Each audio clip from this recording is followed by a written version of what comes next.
Hello guys, Animatronics here. This is going to be a Robocraft Combat Basics video. Here, I'm going to go over armor coverage, survivability ratings, turret placement, and common misconceptions. Do note that these are only baseline recommendations, based on what I've learned from playing the game.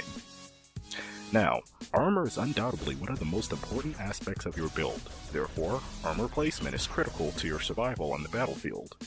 Now the pilot seat is the most important piece of your vehicle, whether it flies or travels on the ground. Of course, armor placement is going to be different based on that fact. However, for this video, I'm only going to cover ground vehicles.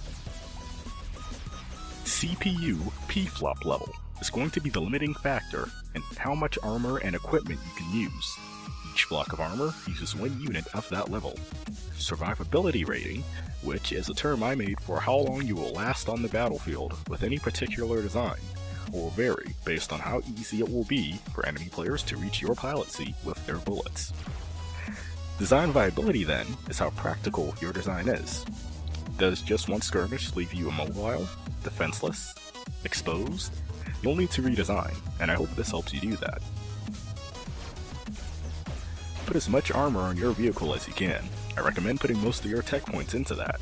Of course, the thickest and best of your armor should be around the pilot seat.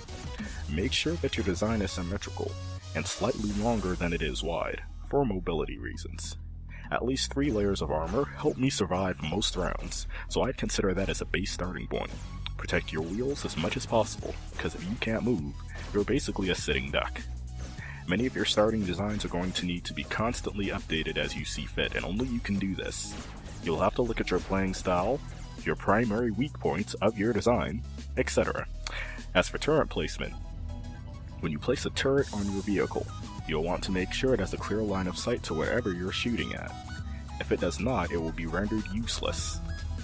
This, in turn, decreases design viability and your survivability rating. But where you place turrets on your build will vary based on your design. Now the main common misconception I see in nearly every round is that more turrets equal more firepower. In this game it does not.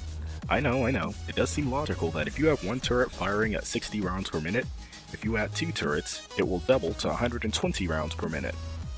The reason that this does not work is because in this game the turrets fire in an alternating fashion, meaning that the rounds per minute does not actually change, it will stay 60 rounds per minute. So if you do add a second turret, it will only fire after the first turret is fired. If you add a third, it only fires after the first and the second is fired, and so on. Somewhere around 6 to 8 turrets is enough. Any more and you're wasting CPU space that could be used for armor. Again, you will have to decide that. Note, this does not apply to plasma cannons, because they are a long-range weapon, and fire all at once. Depending on the support that this video gets, I'll go in depth about how you use those properly. I do hope that this was informative. If you enjoyed, feel free to like, favorite, and even subscribe so you don't miss new content. This was Animatronics Digital, and I will see you in the next video.